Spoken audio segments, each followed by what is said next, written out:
जिसने मेरे एप्लीकेशन को अभी डाउनलोड नहीं किया है, डाउनलोड कर लो जाके। और इसमें आपको सारे सीरीज़ के एपिसोड मिल जाएंगे ऑल इन वन करके। कल से मैं शुरू करूँगा।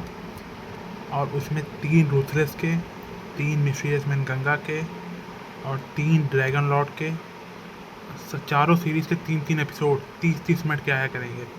और उसमें से एक एपिसोड हमेशा तीनों चारों सीरीज़ का यूट्यूब पे शेड्यूल रहेगा। 2 उस पर आपको एक्स्ट्रा मिल जाएंगे और प्लस उस पर मैं एक बार में बहुत सारे एपिसोड डालने वाला हूँ। ऐप में ये लोगो है, ठीक है। और यूट्यूब पे आता रहेगा क्योंकि हमारा जो ऐप है सिर्फ और सिर्फ प्ले स्टोर पे है, ऐप स्टोर के लिए नहीं बना है। तो एप्पल यूज़र्स के लिए मैं डालता रहूँगा 30 मिनट का डेली एंटरटेनमेंट। और इन्जॉय करते रहना आप लोग। ये लोगो है, ठीक है। आज मैं रात को पूरा अपलोडिंग कर दूँगा, ग्रुप को बना दूँगा पूरा सही से। काम कंप्लीट हो गया, अपलोडिंग सिर्फ करना बाकी है। और जिसको स्टार्टिंग से एपिसोड सुनना था वो भी डाउनलोड कर लीजिए। और इसमें 3 नई सीरीज़ आने वाली हैं, बॉडीगार्ड करके, रिंग और मैरिड टू ड्रैगन प्रिंसेस। इस समय कंटिन्यू है, बढ़िया वॉइस रहेगी और सबकी वॉइस अच्छी वॉइस में किया गया है। अब जब सभी मटेरियल्स मिल चुके थे तो जितनी जल्दी यह काम पूरा हो जाए उतना अच्छा था। वेपन रिफाइनिंग के दौरान किसी का हस्तक्षेप नहीं होना चाहिए, और आनंदी की असली पहचान भी उसे अभी पूरी तरह ज्ञात नहीं थी, इसलिए वह पूरी तरह सावधान रहना चाहता था। उसी समय आनंदी ने उसे पुकारा। सीनियर एक क्षण रुकिए। आरव ने मुड़कर पूछा, क्या बात है? चिंता मत करो, इस बैरियर के अंदर तुम सुरक्षित रहोगी। आनंदी ने सिर हिलाया। वह बात नहीं है। सीनियर, क्या मैं आपका नाम जान सकती हूँ? और आपका असली चेहरा भी देखना चाहती हूँ।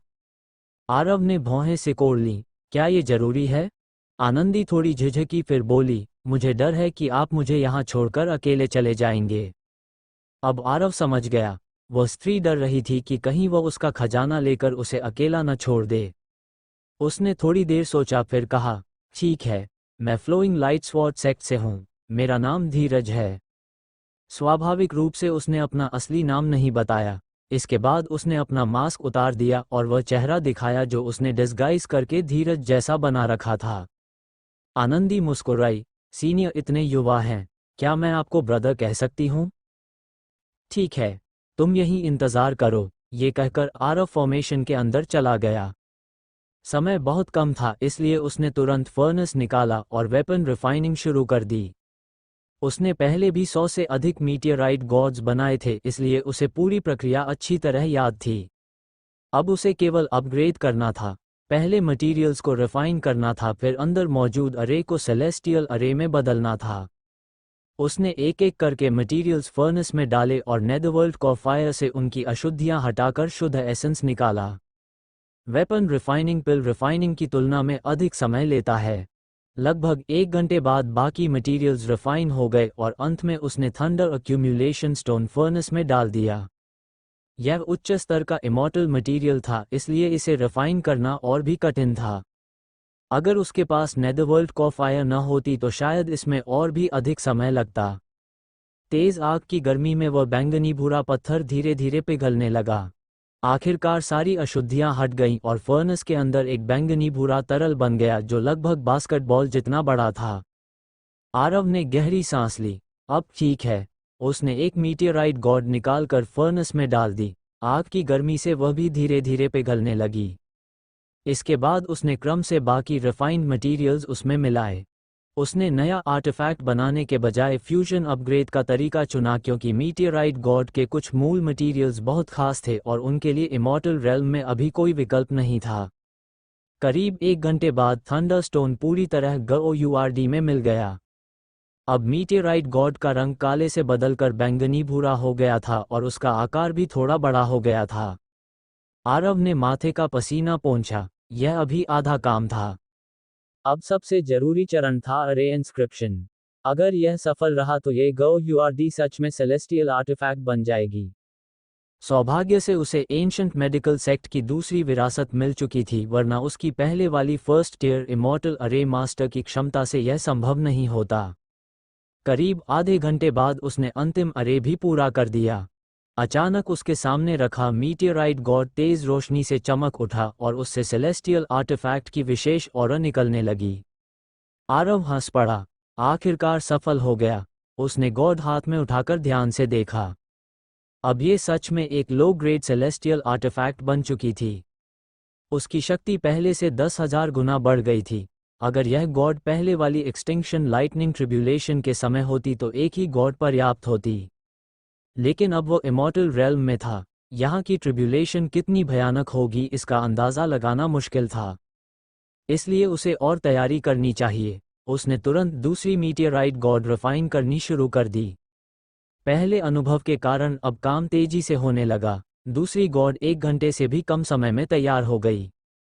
फिर तीसरी, चौथी, पांचवीं, इस तरह उसने लगातार 8 मीटियोराइट गॉड्स बना लीं। जब वो 9वीं बनाने वाला था तभी बाहर से अचानक एक घबराई हुई आवाज़ आई। बचाओ ब्रदर, मुझे बचाओ। यह आनंदी की आवाज़ थी। आरव ने भौहें सिकोड़ लीं। वह कंसीलमेंट बैरियर के अंदर थी, इसलिए उसे कोई ढूंढ ही नहीं सकता था। फिर क्या हुआ? उसने तुरंत फर्नेस और मटेरियल समेटे और फॉर्मेशन से बाहर निकल आया। बाहर आकर उसने देखा कि आनंदी दूर से उसकी ओर भागती हुई आ रही है। दृश्य लगभग पहले जैसा ही था। उसके कपड़े फिर से फट चुके थे। फर्क केवल इतना था कि इस बार उसके पीछे मड पाइथन नहीं बल्कि एक विशाल क्रोकोडाइल उसका पीछा कर रहा था। ये था second tier immortal demon beast, bloodthirsty crocodile. उसकी आंखें रक्त की तरह लाल थीं और वह पागलों की तरह आनंदी के पीछे भाग रहा था। हालांकि एक बात अजीब थी, उस मगरमच्छ के पूरे शरीर पर कई घाव थे, दर्जनों गहरे निशान। स्पष्ट था कि वह पहले से ही गंभीर रूप से घायल था।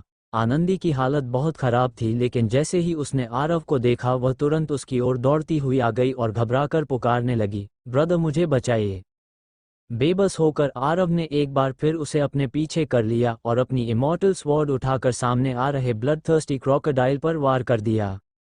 ये बीस्ट सामान्य रूप से बहुत शक्तिशाली होता है, लेकिन अभी वह साफ तौर पर गंभीर रूप से घायल था और उसकी लड़ने की क्षमता काफ़ी घट चुकी थी। इसके अलावा आरव में स्वाभाविक रूप से उच्च स्तर के विरोधियों को भी मार गिराने की असाधारण क्षमता थी, इसलिए उसकी ताकत इतनी थी कि वह पीक ट्रू इमॉर्टल तक को चुनौती दे सकता था। तलवार की एक ही चमक के साथ विशाल मगरमच्छ का सिर हवा में उछल गया और तुरंत बाद एक हल्का नीला इनको उसकी हथेली में आ गिरा। अब तक आरव को इमॉर्टल रेल्म के बीस्ट के बारे में काफ़ी समझ हो चुकी थी। यहाँ का कोई भी प्रथम स्तर का इमॉर्टल बीस्ट निचले संसार के 10वें स्तर के चरम बीस्ट से भी अधिक शक्तिशाली होता है, लेकिन इस संसार के नियमों के कारण वे आसानी से ह्यूमन रूप नहीं ले सकते। निचले संसार से जो डेमन बीस्ट ऊपर आते हैं वे पहले ही बुद्धि प्राप्त कर चुके होते हैं, इसलिए वे सीधे डेमन कल्टिवेटर्स बन जाते हैं और आमतौर पर डेमन रेल्म में जाकर साधना करते हैं। सरल शब्दों में कहें तो नीचे से आए डेमन बीस्ट्स ह्यूमन रूप धारण कर सकते हैं और डेमन टेक्निक्स का अभ्यास कर सकते हैं, जबकि यहाँ के मूल इमॉर्टल बीस्ट्स उतने सक्षम नहीं होते और उन्हें 10वें स्तर तक पहुँचने तक ह्यूमन रूप धारण करने का अवसर नहीं मिलता। उससे पहले उन्हें केवल बीस्ट्स के नियमों के अनुसार धीरे धीरे अपनी शक्ति बढ़ानी पड़ती है। विशाल मगरमच्छ को मारने के बाद आरव मुड़ा और आनंदी की ओर देखने लगा। उसने थोड़ी नाराज़गी के साथ पूछा, ये सब क्या हुआ? मैंने तुमसे कहा था कि वहीं रुको और बाहर मत आना। यदि वह सचमुच उसके बनाए कंसीलमेंट बैरियर के अंदर रहती तो इस सेकंड टायर इमॉर्टल बीस्ट को उसका पता नहीं चलता और उसे इस तरह भागना नहीं पड़ता। आनंदी ने तुरंत अपने हाथ सीने पर रख लिए ताकि उसका शरीर ढका रहे, क्योंकि उसके कपड़े लगभग फट चुके थे और बहुत सी त्वचा खुली हुई थी। उसने होंठ काटते हुए धीरे से कहा, मैं बस कपड़े बदलना चाहती थी। आपने जो रोब दिया था वह सच में बहुत बदसूरत था। आरव एक क्षण के लिए निरुत्तर रह गया। उसे लगा कि चाहे नीचे का संसार हो या इमॉर्टल रेल्म, स्त्रियां अंत में स्त्रियां ही होती हैं और एक बात उनमें समान होती है, वे अपने रूपरंग को बहुत महत्व देती हैं। उसने फिर पूछा, कपड़े बदलने के लिए बाहर आने की क्या ज़रूरत थी? इतनी दूर क्यों गई? आनंदी थोड़ी झेपते हुए बोली, मुझे लगा आप देख लेंगे। आरव अंदर ही अंदर हतप्रभ था। क्या वह सच में सोचती है कि वह उसे झांक कर देखेगा? असल में जो कुछ देखना था वह पहले ही देख चुका था, सामने से भी और पीछे से भी। फिर भी वह समझ नहीं पाया कि कपड़े बदलने के लिए इतनी दूर जाने की क्या आवश्यकता थी। अब परिणाम ये हुआ कि उसके फटे कपड़े फिर से दिखाई दे रहे थे। अंत में उसने हाथ हिलाकर कहा, ठीक है, अब कुछ नहीं हुआ, जो हुआ सो हुआ। अब जल्दी से कपड़े बदलो और यहाँ से चलते हैं। आरव मुड़कर खड़ा हो गया ताकि वह आराम से कपड़े बदल सके, लेकिन कुछ देर तक पीछे से कोई आवाज़ नहीं आई। इसके बजाय आनंदी झिझकते हुए बोली, ब्रदर, क्या आप मुझे एक और कपड़ा दे सकते हैं? आरव ने मुड़कर देखा और थोड़ा हैरान होकर कहा, अभी तो तुमने कहा था कि मेरे कपड़े बदसूरत हैं। आनंदी का चेहरा लाल हो गया। उसने धीमी आवाज में कहा, थोड़े तो हैं, लेकिन मेरे पास अब कोई और कपड़े नहीं हैं। इस बार मैं जल्दी में निकली थी और सिर्फ एक ही बदलने का कपड़ा लाई थी। आरव ने आह भरी और फिर अपनी रिंग से एक और रोब निकालकर उसकी ओर फेंक दिया। ये कपड़े उसने पहले दूसरों से लिए थे और उसके पास पर्याप्त संग्रह था, इसलिए उसकी स्टोरेज रिंग में बहुत कुछ रखा हुआ था। आनंदी ने जल्दी से कपड़े पहन लिए और अब उसकी शर्मिंदगी पूरी तरह ढक गई। दोनों आगे बढ़ने ही वाले थे कि अचानक दूर से दो और आकृतियां तेजी से उनकी ओर आती दिखाई दी। दोनों की गति बहुत तेज थी, एक लंबा और एक तिगना आदमी। उनकी कल्टिवेशन स्पष्ट रूप से ट्रू इमॉर्टल अर्ली स्टेज पर थी, लेकिन उनके कपड़े साफ तौर पर सेवकों जैसे थे। आरव ने हल्की भौहें सिकोड़ लीं। वह उनकी कल्टिवेशन से नहीं डरता था, लेकिन ये बात कि ट्रू इमॉर्टल स्तर के लोग किसी के सेवक बने हुए हैं, ये दिखाता था कि उनके मालिक का दर्जा कितना ऊंचा होगा। दोनों सेवकों के चेहरे पर घमंड भरा हुआ था। उन्होंने पहले दलदल में पड़े विशाल मगरमच्छ के शव को देखा और फिर उनकी नज़र आरव और आनंदी पर टिक गई। लंबा पतला आदमी ठंडी आवाज में बोला, इसे तुमने मारा? आरव ने सिर हिलाया। छिपाने का कोई अर्थ नहीं था। आनंदी ने तुरंत समझाने की कोशिश की, ये बीस्ट मुझे खाने वाला था, इसलिए ब्रदर ने इसे मार दिया। लेकिन लंबा आदमी बोला, इससे कोई फर्क नहीं पड़ता, ये हमारे यंग मास्टर का शिकार था। तुम दोनों ने इसे मार दिया, इसलिए इसकी जिम्मेदारी तुम्हें लेनी होगी। अब आरव समझ गया कि मगरमच्छ इतना घायल क्यों था। स्पष्ट है कि यह पहले से ही किसी के द्वारा शिकार किया जा रहा था और भागकर यहाँ पहुंचा था, फिर उसके हाथों मारा गया। आनंदी ने गुस्से में कहा, ये फॉलन इमॉर्टल सीक्रेट का बीस्ट है, तुम्हारा पालतू नहीं, और इसने मुझ पर हमला किया था। इसे मारना गलत कैसे हो सकता है? ठिगना आदमी उपहास से हंस पड़ा। बहुत बातें मत करो। संक्षेप में, तुमने हमारे यंग मास्टर का शिकार मार दिया है। आरव समझ गया कि ये दोनों लोग घमंडी और अत्याचारी स्वभाव के हैं और उनका मालिक भी शायद ऐसा ही होगा। उसने शांत लेकिन ठंडी आवाज में कहा, मान लो कि मैंने ही इसे मारा है तो तुम क्या करोगे?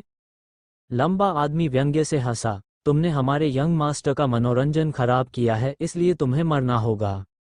ठिगना आदमी आनंदी को घूरते हुए बोला, ये लड़की ठीक लगती है, इसे हमारे यंग मास्टर के लिए बेड वार्मर बना देंगे।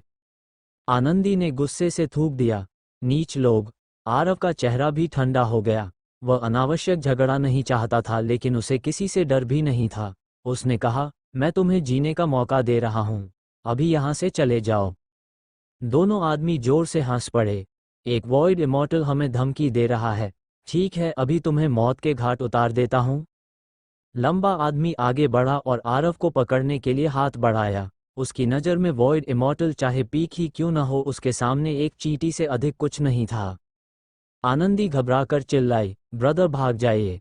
लेकिन उसका वाक्य आधा ही निकला था कि अचानक उसकी आंखों के सामने अंधेरा छा गया और वह बेहोश होकर गिर गई। आरव ने ही उसे हल्के से मारकर बेहोश कर दिया था और फिर उसे अपनी बाहों में पकड़ लिया। दोनों सेवक क्षण भर के लिए चौंक गए। उन्हें समझ ही नहीं आया कि लड़ाई शुरू होने से पहले इस आदमी ने अपनी ही साथी को क्यों बेहोश कर दिया। लंबा आदमी फिर भी नहीं रुका और अपनी हथेली से हमला जारी रखा, लेकिन उससे पहले कि उसका हाथ आरव को छू पाता, एक चमकती हुई तलवार की रेखा हवा में लहराई और अगले ही पल उसका सिर धड़ से अलग होकर ऊपर उड़ गया। उसका प्राइमोर्डियल स्पिरिट घबराकर बाहर निकलने ही वाला था कि हवा में तैरती हुई डेमन रिफाइनिंग बॉटल ने उसे तुरंत अंदर खींच लिया। पास खड़ा ठिगना आदमी यह सब देखकर स्तब्ध रह गया।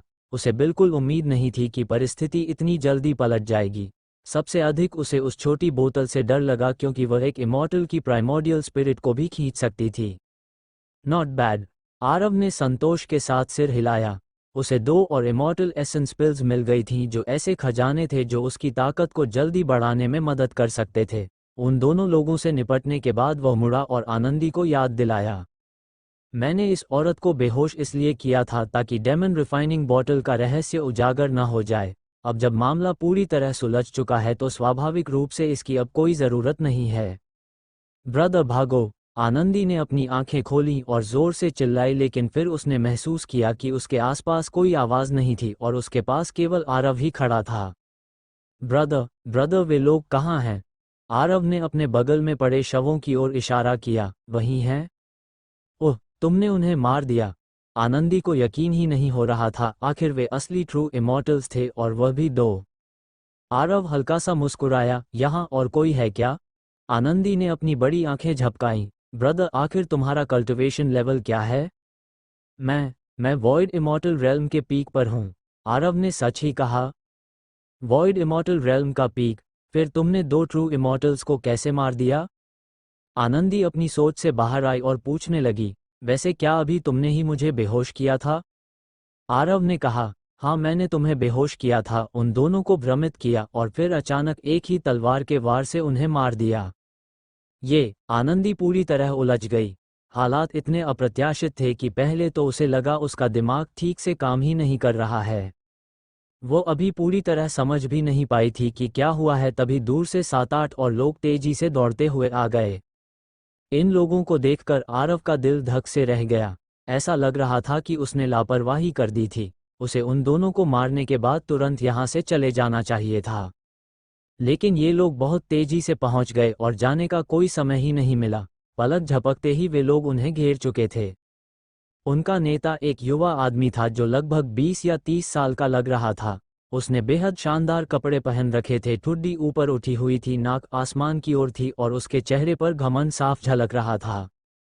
वह देखने में एक बिगड़े हुए अमीर लड़के जैसा लग रहा था, लेकिन उसका कल्टिवेशन लेवल वास्तव में ट्रू इमॉर्टल के पीक पर था। उसके साथ 5-6 इमॉर्टल्स थे जो परिवार के सदस्य लग रहे थे और वे भी सभी ट्रू इमॉर्टल रेल्म में थे। जिस बात ने आरव को सबसे ज्यादा चौंकाया वे दो बूढ़े आदमी थे जो उस युवक के पीछे खड़े थे। वह युवक की ताकत को पूरी तरह नहीं समझ पाया, लेकिन उन दोनों बूढ़ों से उसे भारी दबाव महसूस हो रहा था। इसका केवल एक ही मतलब हो सकता था, दूसरी तरफ का कल्टिवेशन लेवल कम से कम गोल्डन इमॉर्टल का था या शायद प्रोफाउंड इमॉर्टल का भी।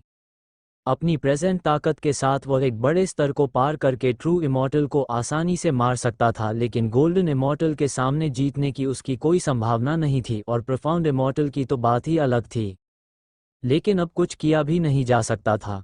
वे लोग पहले ही सामने आ चुके थे और अब चाहकर भी भागना संभव नहीं था। वह केवल हालात के अनुसार कदम उठाने की कोशिश कर सकता था। वह युवक आरव और आनंदी के पास आया, जमीन पर पड़े शवों पर नजर डाली और उसका चेहरा तुरंत क्रोध से भर गया। उसे किसने मारा? मैंने। इस समय इससे बचने का कोई रास्ता नहीं था और इनकार करना भी असंभव था। अब केवल कोई दूसरा तरीका ढूंढकर इस मुसीबत को सुलझाना ही एकमात्र रास्ता था। आरव ने हाथ बढ़ाकर अपने चेहरे से मास्क हटा दिया। मैं धीरज हूँ, फ्लोइंग लाइट स्वॉर्ड सेक्ट की 3rd पीक से। इन दोनों लोगों ने अभी मुझ पर हमला किया था, लेकिन मैंने उन्हें मार दिया। इसमें कोई समस्या है? और तुम लोग कौन हो?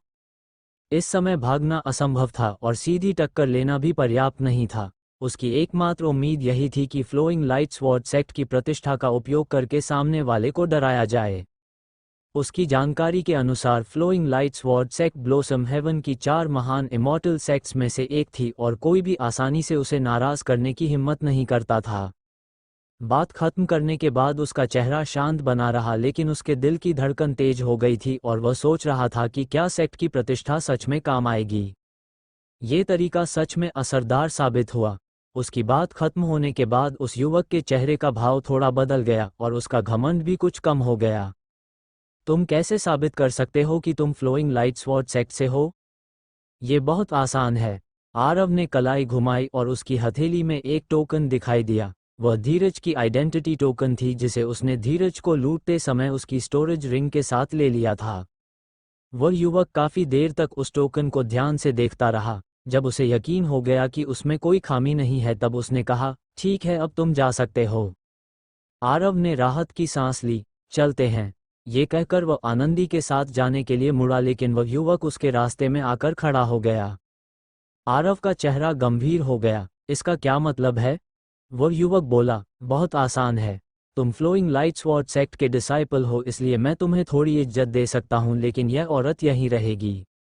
ये कहते हुए उसकी नज़र आनंदी के शरीर पर घूम गई और उसका मतलब साफ था। आरव के बोलने से पहले ही आनंदी उसकी नज़र से घबराकर डर गई। अगर उसके जैसी औरत किसी ऐसे आदमी के हाथ में पड़ जाए तो परिणाम साफ थे। तुम क्या करने की कोशिश कर रहे हो? मैं तुम्हें बता रही हूँ, मैं ग्लेज़ टाइल स्कूल से हूँ। आरव कुछ बोलने ही वाला था, लेकिन आनंदी को अपनी पहचान बताते सुनकर वह रुक गया। आखिर ग्लेज़ टाइल स्कूल और फ्लोइंग लाइट स्वॉर्ड सेक्ट दोनों ही ब्लोसम हेवन की 4 महान इमॉर्टल सेक्ट्स में से थे। अगर उनकी बात सच थी और सामने वाला सच में उन्हें इज्जत देने को तैयार था, तो उसे इस औरत को परेशान नहीं करना चाहिए था। वह युवक जोर से हंस पड़ा। छोटी लड़की जब झूठ बोलती हो तो कम से कम कुछ नया तो सोचो।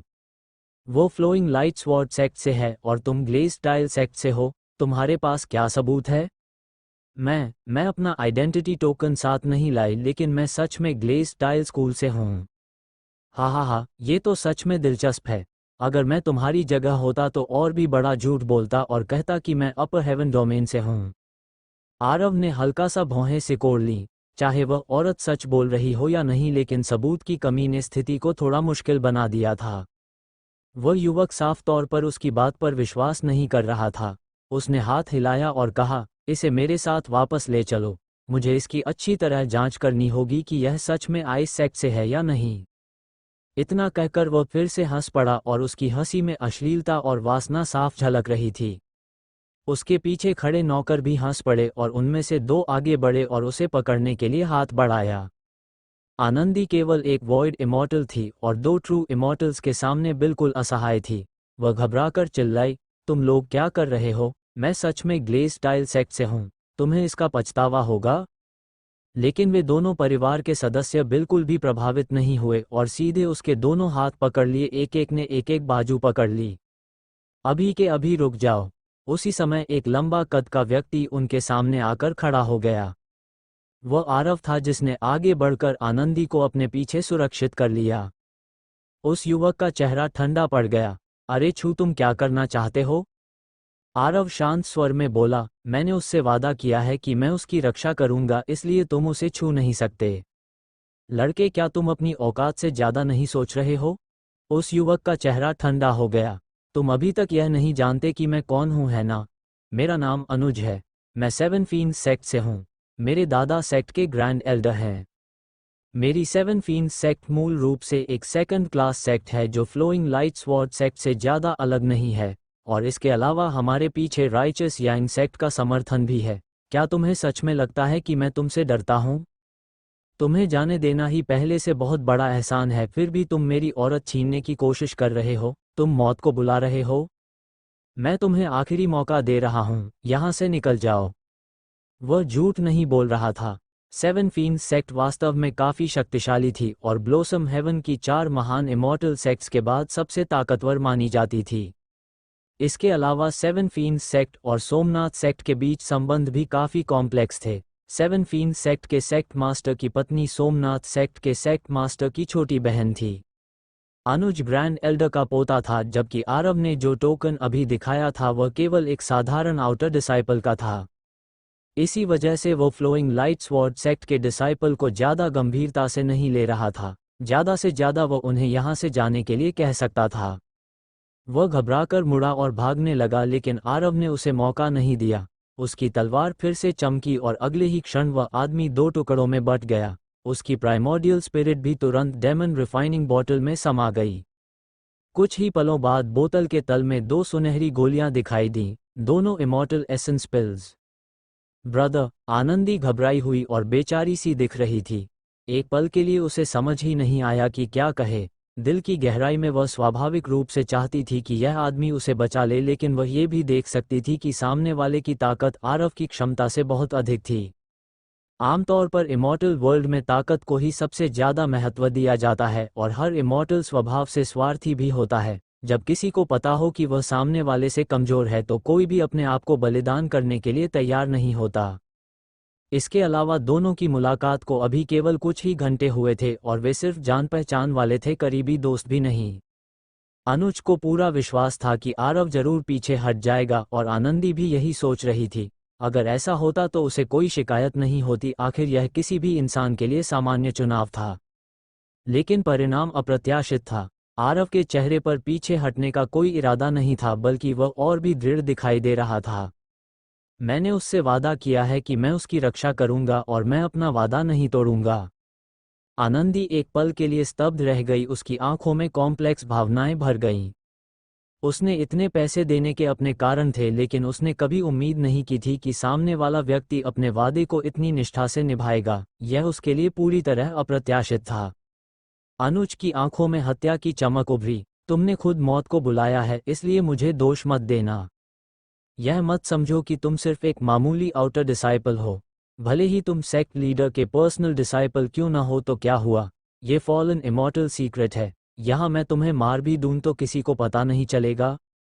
ये कहने के बाद उसने हाथ लहराया और चिल्लाया, इसे मार डालो। सामान्य परिस्थितियों में कोई भी फ्लोइंग लाइट स्वॉर्ड सेक्ट जैसे शीर्ष सेक्ट से दुश्मनी नहीं लेना चाहता, लेकिन अगर बिना किसी को पता चले ये काम हो जाए तो बात अलग होती है। यंग मास्टर, इसे मुझ पर छोड़ दीजिए। उसके पीछे से एक लंबा चौड़ा नौकर आगे बढ़ा जो साफ तौर पर ट्रू इमॉर्टल के मिड स्टेज तक पहुंच चुका था। योगदान देने की उत्सुकता में वह आदमी पहले ही हमला कर बैठा और उसने आरव के चेहरे पर जोरदार थप्पड़ मारने के लिए हाथ उठाया। सामान्य तौर पर ट्रू इमॉर्टल को वॉइड इमॉर्टल पर भारी बढ़त होती है, और चूंकि वह खुद मिड स्टेज ट्रू इमॉर्टल था, इसलिए उसने सामने वाले व्यक्ति को बिल्कुल भी गंभीरता से नहीं लिया। लेकिन जैसे ही उसने थप्पड़ मारने के लिए हाथ बढ़ाया, अचानक एक बड़ा हाथ उसके गले को जकड़ चुका था और उसकी इमॉर्टल एनर्जी का प्रवाह तुरंत रुक गया। आरव ने उसे अचानक पकड़ा, एक ही चाल में काबू कर लिया और जोर से उसे अनुज की ओर फेंक दिया। उसके बाद उसने आनंदी को पकड़कर तुरंत भागना शुरू कर दिया। अब जीवित रहने का एकमात्र मौका भागने में ही था, क्योंकि उसके पीछे खड़े दो बूढ़े आदमी उसकी क्षमता से बहुत आगे थे। भागना चाहते हो? इतना आसान नहीं है। हालांकि आरव का हमला थोड़ा अप्रत्याशित था, लेकिन उससे टकराने वाले उस भारी भरकम आदमी ने अनुज को थोड़ा समय दे दिया। लेकिन वह केवल थोड़ा सा ही था। आरव मुश्किल से 100 मीटर ही भाग पाया था कि उसके पीछे खड़े एक दुबले बूढ़े आदमी ने कदम उठाया। उसने अपनी उंगली हल्की सी हिलाई और एक तेज हवा का झोंका निकल पड़ा, जिसने बिना जरा भी कमजोर हुए 100 मीटर की दूरी पल भर में पार कर ली और सीधा आरव की पीठ पर आकर लगा। आरव पहले से तैयार था। उसने अपनी कल्टिवेशन को पूरी सीमा तक धकेल दिया था और सारी डिफेंसिव शक्ति अपनी पीठ पर केंद्रित कर दी थी, लेकिन फिर भी वह इस हमले को सह नहीं पाया। पुफ! खून का फव्वारा फूट पड़ा और उसके दाएं सीने पर अंगूठे के आकार का एक खून से भरा छेद बन गया। लेकिन वह केवल थोड़ा सा कांपा। उसने रुकने का कोई इरादा नहीं दिखाया और आनंदी को भी नहीं छोड़ा। वह और तेजी से आगे भागता रहा।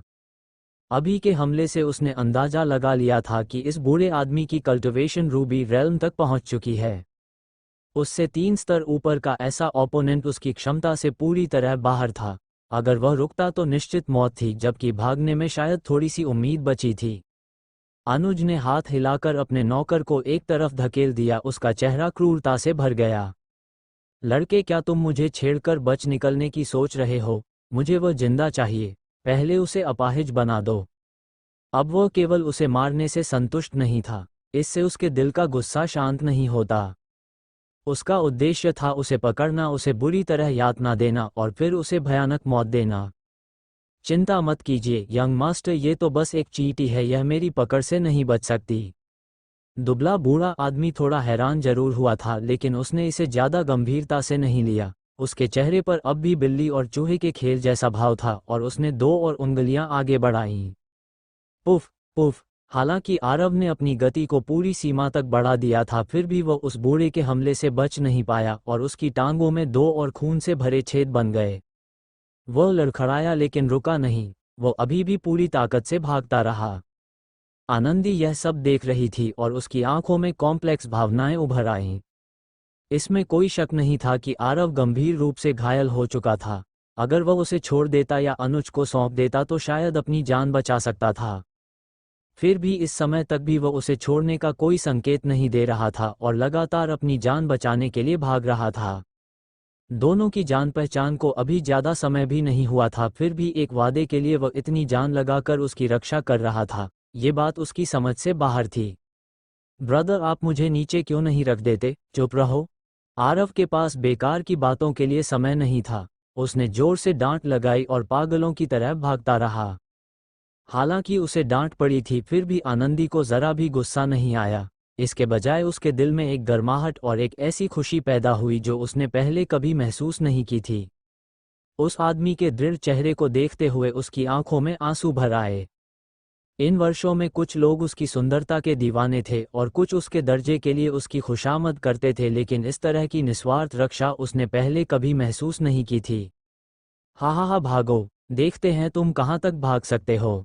आरव को बार बार घायल होते देख अनुज का चेहरा गुस्से और उत्तेजना से बिगाड़ हो गया और वह अपने लोगों के साथ पीछे से उनका पीछा करने लगा। उसी समय उसके पीछे खड़े एक और काले दाढ़ी वाले बूढ़े आदमी ने एक मुक्का मारा जिसकी तेज शक्ति सीधे आरव की पीठ से टकराए।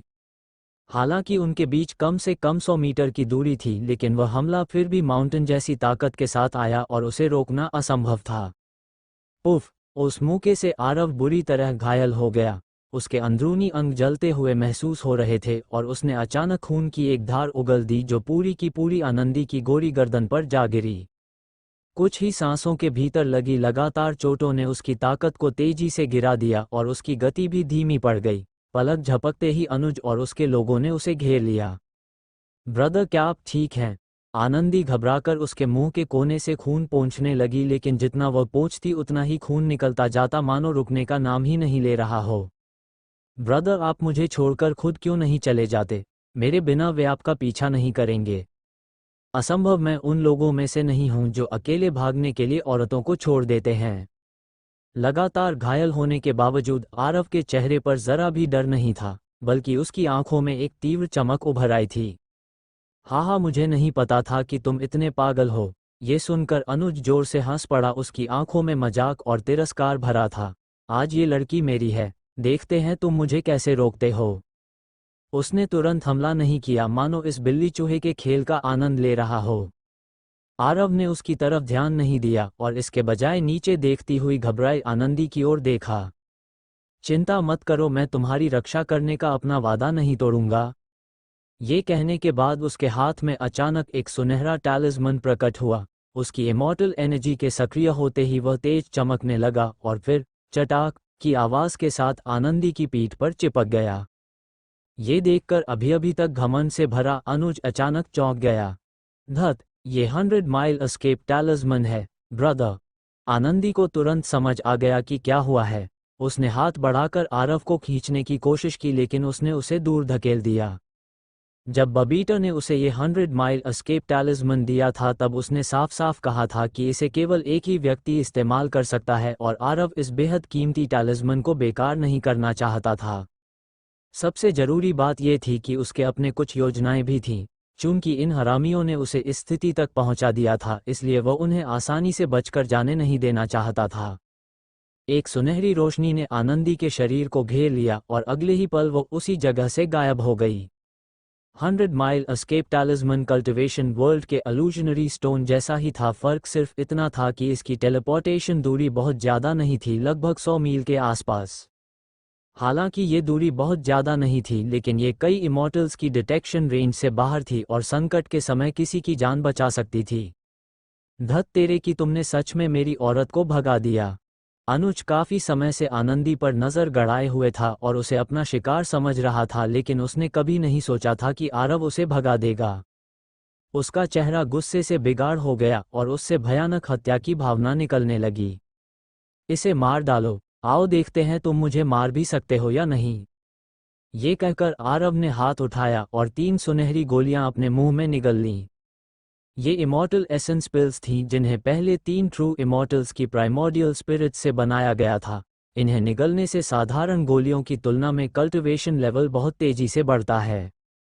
मुंह में जाते ही वे लगभग तुरंत पिघल गईं और पलक झपकते ही उसके शरीर की इमॉर्टल एनर्जी उबलने लगी। ये भी उसकी योजना का हिस्सा था। अपने प्रेजेंट कल्टिवेशन लेवल के साथ वह इन लोगों से निपट ही नहीं सकता था, लेकिन अगर वह हेवनली ट्रिब्यूलेशन को सक्रिय कर दे तो स्थिति बदल सकती थी। जब कोई कल्टिवेशन वर्ल्ड से इमॉर्टल रेल्म में प्रवेश करता है तब जो एक्सटिंक्शन ट्रिब्यूलेशन लाइटनिंग गिरती है वह पहले ही बेहद भयानक होती है। अब जब वह एक वॉइड इमॉर्टल से ट्रू इमॉर्टल बनने जा रहा था तो ट्रिब्यूलेशन लाइटनिंग पहले से 100 गुना ज़्यादा भयानक होनी चाहिए थी। आनंदी को इतनी मेहनत करके दूर भेजने का कारण यही था कि वह नहीं चाहता था कि वह भी इन लोगों के साथ मारी जाए। वरना अगर वह औरत यहाँ रहती तो वह खुलकर कुछ भी नहीं कर पाता। लेकिन अनुज और उसके लोगों को इन बातों का कोई अंदाजा नहीं था। वे कल्पना भी नहीं कर सकते थे कि कोई व्यक्ति किसी भी समय लाइटनिंग ट्रिब्यूलेशन बुला सकता है और एक्सटिंक्शन लाइटनिंग ट्रिब्यूलेशन की ताकत कितनी भयानक होती है। दुबला बूढ़ा आदमी हंस पड़ा। लड़के, अब दवा भी तुम्हारी मदद नहीं कर सकती, चाहे तुम अपने पीक पर भी क्यों न पहुंच जाओ, मेरे सामने तुम फिर भी सिर्फ एक चींटी हो। उसे लगा कि आरव ने केवल हीलिंग पिल्स खाई है, लेकिन तभी अचानक आसमान काला पड़ गया। कुछ ही क्षण पहले सूरज चमक रहा था, लेकिन अब चारों ओर घना अंधेरा छा गया था, इतना अंधेरा कि हाथ तक दिखाई नहीं दे रहा था। आसमान में काले बादल छा गए और उनके भीतर काली बिजली की लपटें घूमने लगी, मानो नरक से निकले दुष्ट ड्रैगन अपने शिकार को निगलने के लिए तैयार हों। ये क्या है? ये भयावह दृश्य देखकर अनुज और बाकी लोगों के चेहरे बदल गए, यहाँ तक कि दोनों रूबी भी डर से भर गए। उन्होंने पहले लाइटनिंग ट्रिब्यूलेशंस देखी थीं, लेकिन इतनी भयानक एक्सटिंक्शन लाइटनिंग ट्रिब्यूलेशन उन्होंने पहले कभी नहीं देखी थी। कुछ ने तो इसके बारे में सुना तक नहीं था। यंग मास्टर, घबराने की जरूरत नहीं है, ये सिर्फ लाइटनिंग ट्रिब्यूलेशन है। हालांकि दुबला बूढ़ा आदमी भी चौंक गया था, लेकिन उसने जल्दी ही खुद को संभाल लिया। एक मामूली वॉइड इमॉर्टल की ट्रिब्यूलेशन थोड़ी अजीब जरूर है, लेकिन ये कितनी ताकतवर हो सकती है? अगर आप चाहें तो यंग मास्टर, मैं अभी एक ही वार में इसे मार सकता हूँ। उसकी बात सुनकर आसपास के लोग भी थोड़े शांत हो गए। अनुभव के अनुसार जितना ऊंचा कल्टिवेशन लेवल होता है, ट्रिब्यूलेशन लाइटनिंग उतनी ही भयानक होती है। एक साधारण वॉइड इमॉर्टल की ट्रिब्यूलेशन इतनी ताकतवर नहीं हो सकती। अनुज के चेहरे पर फिर से क्रूर मुस्कान लौट आई। इसे मार डालो, मैं इसे टुकड़े टुकड़े कर दूंगा। ये तो बहुत आसान है। दुबले बूढ़े आदमी ने सहमति में सिर हिलाया और उसके हाथ में एक लंबी काली तलवार प्रकट हो गई। सामान्य तौर पर किसी ऐसे व्यक्ति के पास नहीं जाना चाहिए जो ट्रिब्यूलेशन से गुजर रहा हो, क्योंकि हेवनली डाउ इसे अपनी शक्ति के अपमान के रूप में देखता है और फिर भयानक प्रतिकार करता है। लेकिन ये बूढ़ा आदमी श्रेय लेने के लालच में ट्रिब्यूलेशन को गंभीरता से नहीं ले रहा था। आखिर वो एक रूबी था, यानी उच्च स्तर का इमॉर्टल, जबकि वॉइड इमॉर्टल की ट्रिब्यूलेशन उससे कई स्तर नीचे थी। उसे लगा कि अगर उस पर कुछ हेवनली लाइटनिंग भी गिर जाए तो कोई बड़ी बात नहीं होगी। दूसरे शब्दों में, वह हेवनली लाइटनिंग की बमबारी के बीच भी इस युवक को मार सकता था। लड़के, मर जाओ, ये कहते हुए उसने अपनी काली लंबी तलवार उठाई, लेकिन उसी समय आकाश में जोरदार धमाका हुआ। लगातार दो मोटी बिजली की धाराएं नीचे गिरी, एक आरव की ओर और दूसरी उस दुबले बूढ़े आदमी की ओर। हेवन की शक्ति का अपमान नहीं किया जा सकता, हेवन के अपने नियम होते हैं। अगर ट्रिब्यूलेशन के दौरान कोई दूसरा व्यक्ति हस्तक्षेप करता है तो इससे ट्रिब्यूलेशन झेल रहे व्यक्ति की शक्ति कम नहीं होती, बल्कि हस्तक्षेप करने वाले व्यक्ति पर भी भयानक हेवनली लाइटनिंग गिरती है। इसी कारण सभी इमॉर्टल्स और कल्टिवेटर्स को ट्रिब्यूलेशन के समय केवल अपनी ताकत पर ही निर्भर रहना पड़ता है, कोई भी उनकी मदद नहीं कर सकता। अभी सामने भी यही स्थिति थी। हेवन ने समझा कि वह दुबला बूढ़ा आदमी उसकी सत्ता को चुनौती दे रहा है, इसलिए उसने बिना किसी दया के उस पर भी एक हेवनली लाइटनिंग गिरा दी, उसे भी आरव के बराबर मानते हुए। शुरुआत में उस बूढ़े को लगा कि एक रूबी होने के नाते उसे वॉइड इमॉर्टल स्तर की लाइटनिंग से डरने की जरूरत नहीं है। लेकिन जब वो बिजली उसके सिर के ऊपर पहुंची तो उसका चेहरा अचानक बदल गया। क्या ये सच में वॉइड इमॉर्टल स्तर की ट्रिब्यूलेशन है? इतनी ताकतवर बिजली कैसे हो सकती है? उस विशाल दबाव से उसकी रीढ़ तक कांप उठी, विनाश की वह आभा उसकी आत्मा तक को हिला रही थी। असंभव, ये बिल्कुल असंभव है। दुबला बूढ़ा आदमी अविश्वास से देख रहा था। जब वह गोल्डन इमॉर्टल से प्रोफाउंड इमॉर्टल बना था, तब जो ट्रिब्यूलेशन आई थी वह भी इसके सामने इतनी शक्तिशाली नहीं थी। चाहे वह विश्वास करे या नहीं, काली बिजली उसके सिर तक पहुंच चुकी थी। इस समय वह आरव पर हमला करने की हिम्मत नहीं कर सकता था, इसलिए उसने जल्दी से अपनी काली तलवार से उस बिजली का सामना किया। अनुज और बाकी लोगों को भी समझ आ गया कि कुछ गलत है। ये काली लाइटनिंग ट्रिब्यूलेशन न केवल रंग में अजीब थी, बल्कि बेहद शक्तिशाली भी थी। पास आए बिना भी वे उस भयानक विनाशकारी शक्ति को महसूस कर सकते थे। दुबले बूढ़े आदमी की काली तलवार हवा में बिजली से टकराई और एक कान फाड़ देने वाली आवाज गूंज उठी। हालांकि उसने मुश्किल से पहली हेवनली लाइटनिंग को रोक लिया, लेकिन उसकी काली तलवार पूरी तरह धूल बन चुकी थी और उसी समय उसके मुंह से खून की एक धार निकल पड़ी। ये कैसे हो सकता है?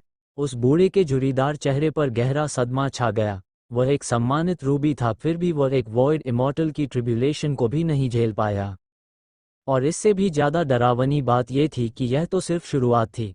अगर पहली बिजली इतनी शक्तिशाली थी तो आगे की बिजली कितनी भयानक होगी। अचानक उसे एक और बात समझ आई, अगर वह इतनी बुरी हालत में है तो वह युवक तो शायद उसी समय मर चुका होगा।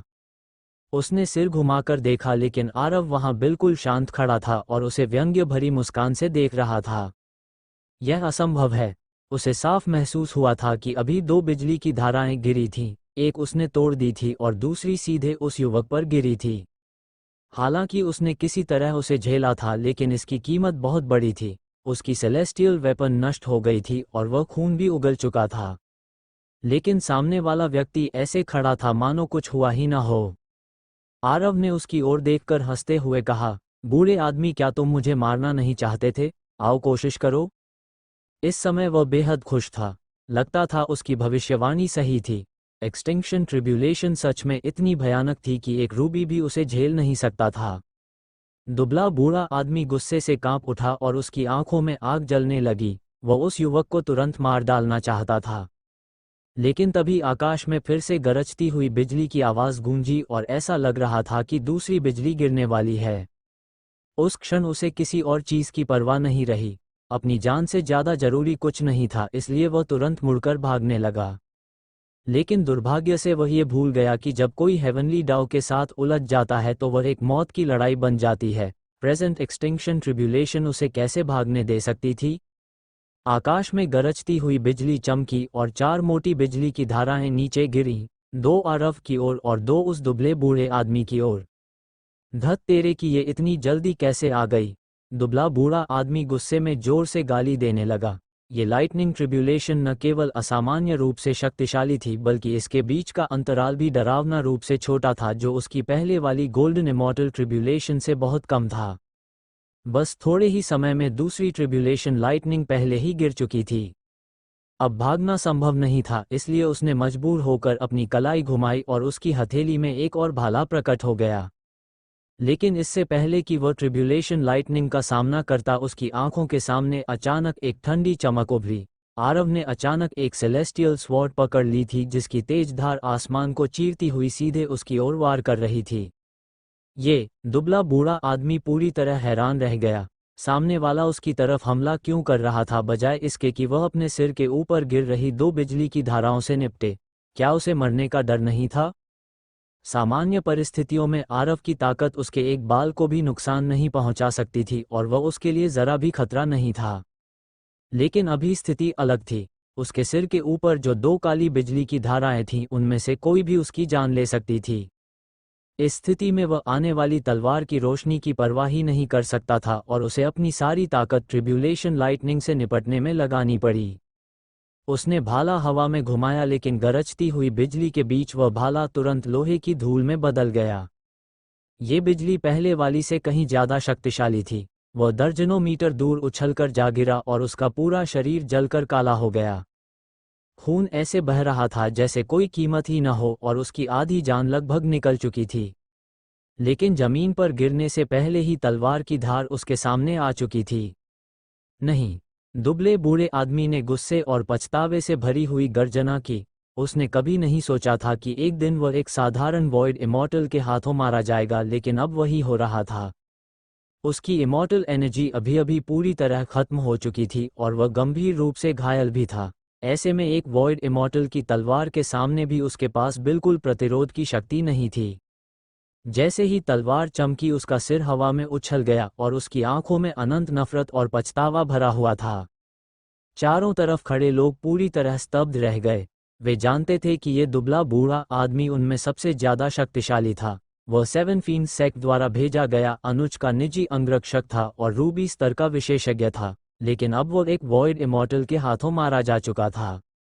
लेकिन जो चीज़ उन्हें और ज़्यादा चौंका रही थी, वह आरव का लाइटनिंग ट्रिब्यूलेशन से निपटने का तरीका था। दुबला बूढ़ा आदमी तो अपनी जान बचाने में इतना व्यस्त था कि कुछ देख नहीं पाया, लेकिन बाकी सबने साफ देखा था। उस युवक ने बस अपनी आस्तीन हिलाई और वे दो बेहद शक्तिशाली काली बिजली की धाराएं पूरी तरह गायब हो गईं। वे कल्पना भी नहीं कर पा रहे थे कि यह कैसी क्षमता है। आरव भी बेहद खुश था। उसने कभी नहीं सोचा था कि वह इतने आसानी से एक रूबी को मार सकेगा। उसने तुरंत हाथ बढ़ाकर उस बूढ़े की स्टोरेज रिंग छीन ली। जहां तक उसके बाहर निकलते हुए प्राइमोर्डियल स्पिरिट की बात थी, अब बहुत देर हो चुकी थी। तीसरी ट्रिब्यूलेशन लाइटनिंग पहले ही गिर चुकी थी। बूम! एक जोरदार गरज के साथ वह प्राइमोर्डियल स्पिरिट जो अभी अभी बाहर निकली थी पूरी तरह टूटकर शून्य में बिखर गई और उसे पुनर्जन्म का कोई मौका नहीं मिला। आरव के मन में अफसोस हुआ, इतनी अच्छी प्राइमोर्डियल स्पिरिट यूं ही नष्ट हो गई। लेकिन वह कुछ नहीं कर सकता था। भले ही मीटियोराइट गॉड उपयोगी थी, लेकिन उसे सक्रिय करने के लिए मानसिक शक्ति चाहिए थी और इस समय उसके पास दूसरी चीजों के लिए समय नहीं था। उसने अपनी आस्तीन घुमाई और गिरती हुई तीनों काली बिजली की धाराओं को अपने अंदर समा लिया। तभी उसे समझ आया कि इमॉर्टल आर्टिफैक्ट्स और कल्टिवेशन आर्टिफैक्ट्स के बीच कितना बड़ा अंतर होता है। पहले जब वह मीटियोराइट गॉड से एक्सटिंक्शन लाइटनिंग ट्रिब्यूलेशन को संभालता था तब एक बार में केवल एक ही बिजली को इकट्ठा कर सकता था। लेकिन अब जबकि काली ट्रिब्यूलेशन लाइटनिंग और भी शक्तिशाली हो गई थी, उसका इमॉर्टल आर्टिफैक्ट मीटियोराइट गॉड एक साथ 6 बिजली की धाराएं समा चुका था और फिर भी उसकी क्षमता आधी से ज्यादा खाली थी। जैसा कि उम्मीद थी, यह ट्रिब्यूलेशन पार करने के लिए एक चीट आर्टिफैक्ट था। जिस एक्सटिंक्शन लाइटनिंग ट्रिब्यूलेशन से लोग पहले डरते थे, जिसे एक रूबी भी सहन नहीं कर सकता था, अब वह उसके सामने बिल्कुल बेअसर थी। दुबले बूढ़े आदमी को पूरी तरह नष्ट होते देखकर आसपास खड़े इमॉर्टल्स की रीढ़ में ठंडक दौड़ गई। खासकर वे कुछ नौकर जो ट्रू इमॉर्टल स्तर के थे, उनके चेहरे डर से भर गए थे। उन्हें डर था कि यंग मास्टर उन्हें भी मरने के लिए भेज देगा। डरपोक लोग, इसमें डरने की क्या बात है। इसके विपरीत अनुज जल्दी ही शांत हो गया। वह लाइटनिंग ट्रिब्यूलेशन से गुजर रहा है, चाहे वह कितनी भी शक्तिशाली क्यों न हो, इसका हमसे कोई लेना देना नहीं है। जब तक हम उसे उकसाएंगे नहीं, हम मुसीबत में नहीं पड़ेंगे। और अगर वो इस इमॉर्टल ट्रिब्यूलेशन से बच भी गया तो ज़्यादा से ज़्यादा ट्रू इमॉर्टल के अर्ली स्टेज में ही होगा। क्या हम उससे डरेंगे? उसकी बात सुनकर बाकी लोग भी थोड़े शांत हो गए। बात सच भी थी। आरव अभी केवल वॉइड इमॉर्टल के पीक पर था। चाहे ट्रिब्यूलेशन कितनी भी अजीब क्यों न हो, अगर वह सफल भी हो गया तो भी वह केवल ट्रू इमॉर्टल के शुरुआती स्तर तक ही पहुंचेगा। उनके लिए बस इतना काफ़ी था कि वे उससे दूरी बनाए रखें और उसे उकसाएं नहीं। तुम लोग नहीं आ रहे तो फिर मैं ही वहां आता हूं। आरव का लक्ष्य था एक्सटिंक्शन ट्रिब्यूलेशन की शक्ति का उपयोग करके इन सब लोगों को पूरी तरह खत्म करना, इसलिए वह उन्हें दूर खड़े होकर तमाशा देखने नहीं दे सकता था। वह बिजली की तरह आगे बढ़ा और सीधे अनुज और बाकी लोगों की ओर दौड़ पड़ा। उसी समय ऊपर आसमान में गरजते हुए 4 काली बिजली की धाराएं उसके पीछे पीछे गिरने लगीं। सब लोग घबराकर चिल्ला उठे। उन्होंने पहले कभी किसी को इस तरह ट्रिब्यूलेशन लेते नहीं देखा था। सामान्य तौर पर इमॉर्टल्स को ट्रिब्यूलेशन के समय अपनी पूरी ताकत लगा देनी पड़ती है और किसी तरह ट्रिब्यूलेशन पार कर लेना ही बड़ी बात होती है। लेकिन यहाँ तो स्थिति बिल्कुल अलग थी।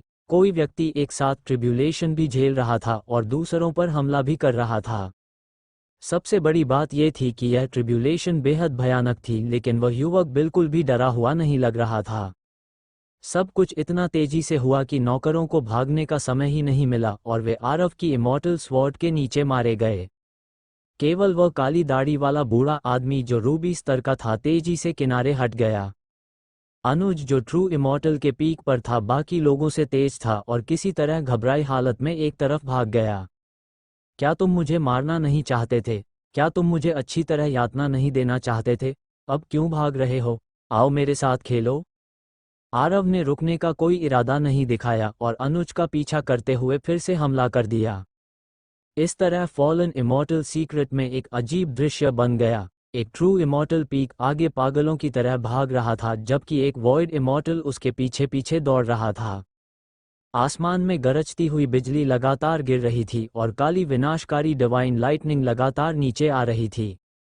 अनुज बेहद परेशान था।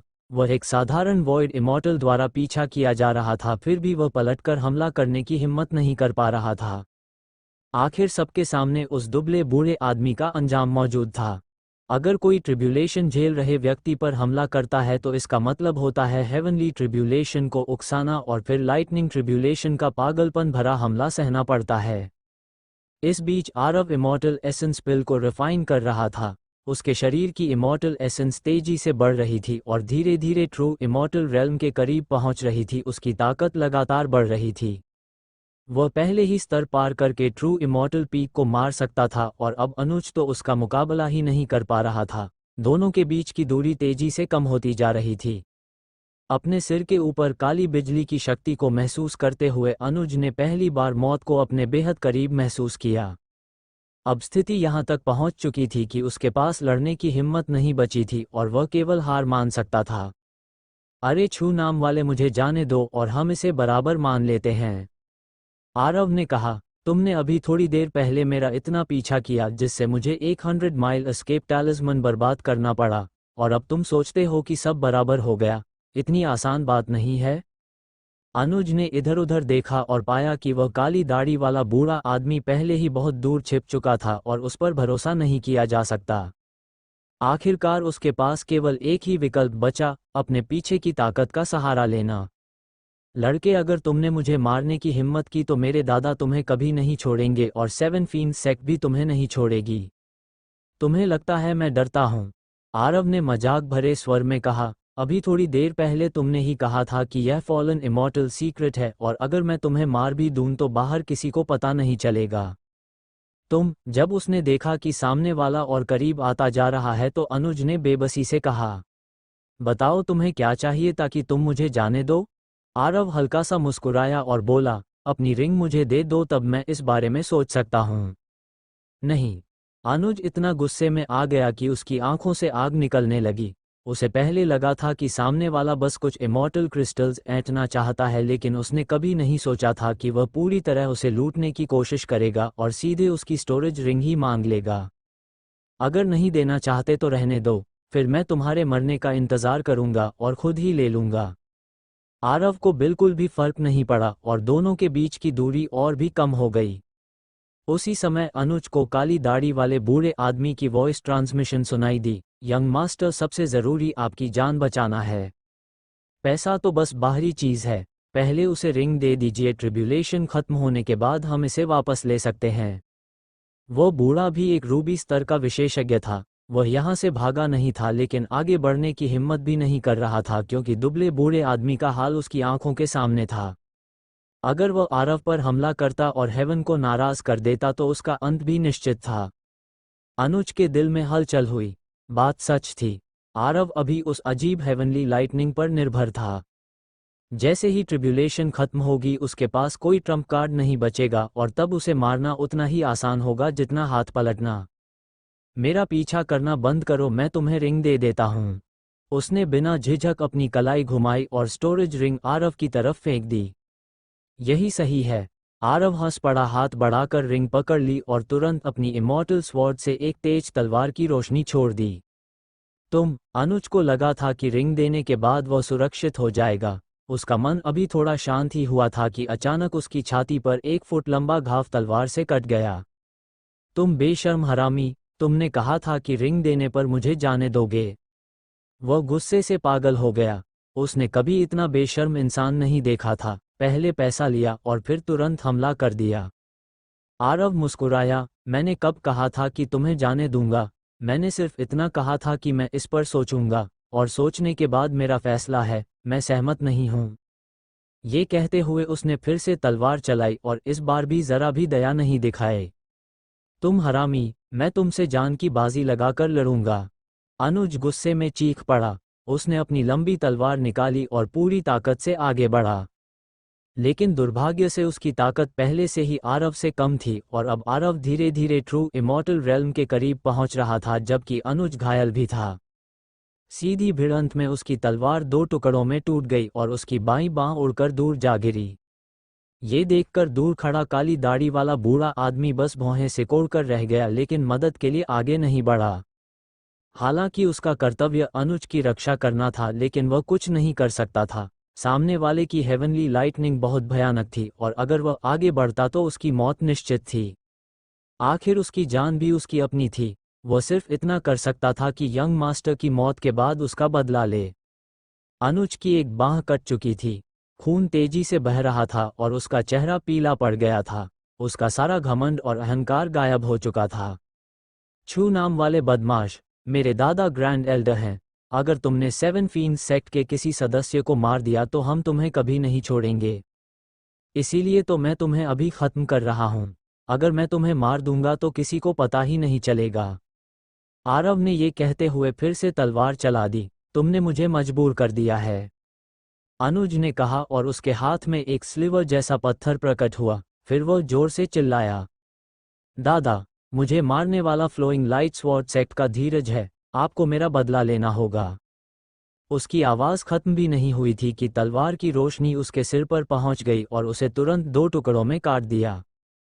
उसका प्राइमोर्डियल स्पिरिट बाहर निकलकर भागने की कोशिश करने लगा, लेकिन उसके आसपास 100 मीटर के भीतर बिजली की गरजती हुई लहरें थीं जिससे वह भाग ही नहीं सका। एक पल में वह बिजली की शक्ति में घिर गया और पूरी तरह नष्ट हो गया। आरव ने तुरंत एक और मीटियोराइट गॉड निकाल लिया। इस चीट आर्टिफैक्ट के साथ छठी लाइटनिंग ट्रिब्यूलेशन भी अभी तक उसके लिए कोई खतरा नहीं बनी थी। अनुज को खत्म करने के बाद उसने 100 मीटर दूर खड़े काली दाढ़ी वाले बूढ़े आदमी की ओर देखा और मुस्कुराया। अगर मैं गलत नहीं हूं तो तुम शायद एक कुत्ते हो। तुमने अभी देखा कि मैंने तुम्हारे मालिक को मार दिया, फिर भी तुम मुझे काटने क्यों नहीं आए? काली दाढ़ी वाले बूढ़े आदमी का चेहरा बदल गया। उसकी आंखों में गुस्से की चमक उभरी, लेकिन उसने जल्दी ही खुद को संभाल लिया। छोटे लड़के, मुझे उकसाने की कोशिश कर रहे हो? अभी तुम्हें बहुत लंबा रास्ता तय करना है। जैसे ही तुम्हारी ट्रिब्यूलेशन खत्म होगी मैं निश्चित रूप से तुम्हें मार डालूंगा। उसकी आवाज़ शांत थी, लेकिन उसमें गहरी हत्या की भावना छिपी हुई थी। आरव मुस्कुराया, तुम्हें लगता है कि मैं तुम्हें ऐसा मौका दूंगा? काली दाढ़ी वाला बूढ़ा आदमी तिरस्कार से हंसा, एक साधारण वॉइड इमॉर्टल, तुम मेरा क्या बिगाड़ सकते हो? तो फिर मैं तुम्हें दिखाता हूं कि मैं क्या कर सकता हूं। ये कहकर आरव अपनी इमॉर्टल स्वॉर्ड पकड़कर उसकी ओर दौड़ पड़ा। काली दाढ़ी वाला बूढ़ा आदमी बिना झिझक मुड़ा और भागने लगा। दोनों के बीच हमेशा लगभग 100 मीटर की दूरी बनी रही, जिससे वह लाइटनिंग स्ट्राइक के दायरे से बचा रहा। उस बूढ़े की योजना साफ थी, न बहुत पास जाना ताकि हेवनली लाइटनिंग को उकसाया न जाए, और न बहुत दूर जाना ताकि आरव भाग न सके। 100 मीटर की दूरी बिल्कुल सही थी। उसके कल्टिवेशन का फायदा साफ था और सामने वाला उसके करीब नहीं आ पा रहा था। आरव ने कई दर्जन मील तक उसका पीछा किया। उसके सिर के ऊपर हेवनली लाइटनिंग छठे स्तर तक पहुंच चुकी थी, लेकिन वह अभी भी पास नहीं जा पा रहा था। काली दाढ़ी वाला बूढ़ा हंस पड़ा, लड़के, तुम्हारी हेवनली ट्रिब्यूलेशन अभी छठे स्तर पर ही है। अब बस यही अंत है। देखते हैं तुम कितनी देर तक घमंड करते रहोगे। जैसे ही हेवनली ट्रिब्यूलेशन खत्म होगी मैं तुम्हें टुकड़े टुकड़े कर दूंगा। अगर मैं मरूंगा तो तुम्हें भी साथ लेकर मरूंगा, आरव ने कहा और उसकी आंखों में नीली लपटें चमक उठीं। अचानक 2 अग्नि की धाराएं निकलीं और 2 विशाल फायर ड्रैगन्स में बदल गईं। उसने सीधे नेदरवर्ल्ड को फ्लेम को आई ऑफ फायर से छोड़ दिया। लड़के, तुम्हारे पास स्ट्रेंज फायर भी है। काली दाढ़ी वाला बूढ़ा थोड़ा चौंका, लेकिन अगले ही पल उसकी आंखों में लालच चमक उठा। इमॉर्टल रेल्म में भी अजूर स्ट्रेंज फायर एक अनमोल खजाना होती है। अगर यह उसे मिल जाती तो वह बहुत बड़ा लाभ कमा सकता था। उसने तुरंत अपना शरीर एक तरफ खिसका लिया और दोनों फायर ड्रैगन्स के लिए रास्ता छोड़ दिया। लेकिन उसी क्षण आरव अपनी इमॉर्टल स्वॉर्ड लेकर सीधे उसकी ओर झपटा।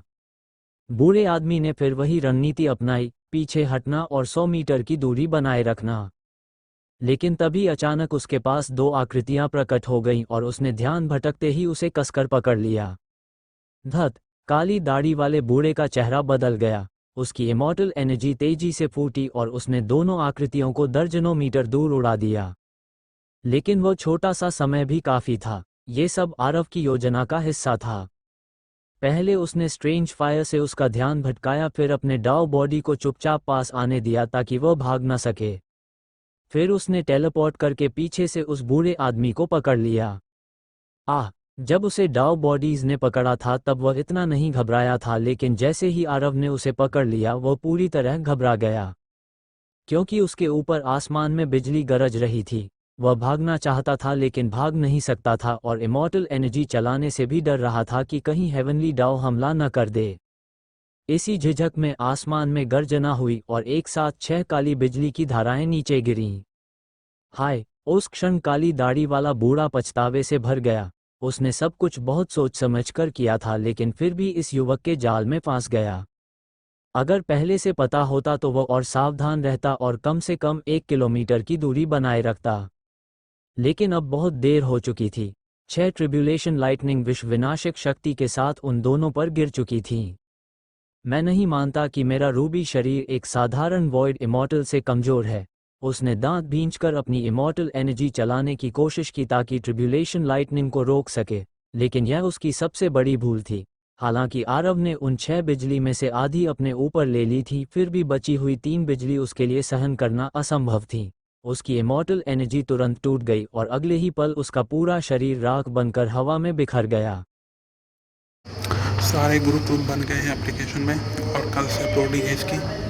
आज मैं यहाँ पर तीनों सीरीज़ के एपिसोड डाल रहा हूँ। ड्रैगन लॉर्ड आपको एप्लीकेशन में मिल जाएगा सीक्वेंस वाइज, और नई सीरीज़ भी देखने को मिल जाएंगे, मैरिड टू ड्रैगन प्रिंसेस करके, वो भी आप सुन सकते हो। और आज यहाँ पर डाल रहा हूँ, बाकी कल से इसके नंबर वाइज आगे पढ़ेंगे। ड्रैगन लॉर्ड की अपलोडिंग किया है all in one Poco FM series करके नाम है, उसी के देखने जाके। बाकी तीनों सीरीज़ मिस्टीरियस एंड बाकी सब नहीं पढ़ेंगे। मिस्टीरियस में गंगा, मैं योद्धा नहीं हूँ, और रुत से राजमाई का भी कल अपलोडिंग हो जाएगी।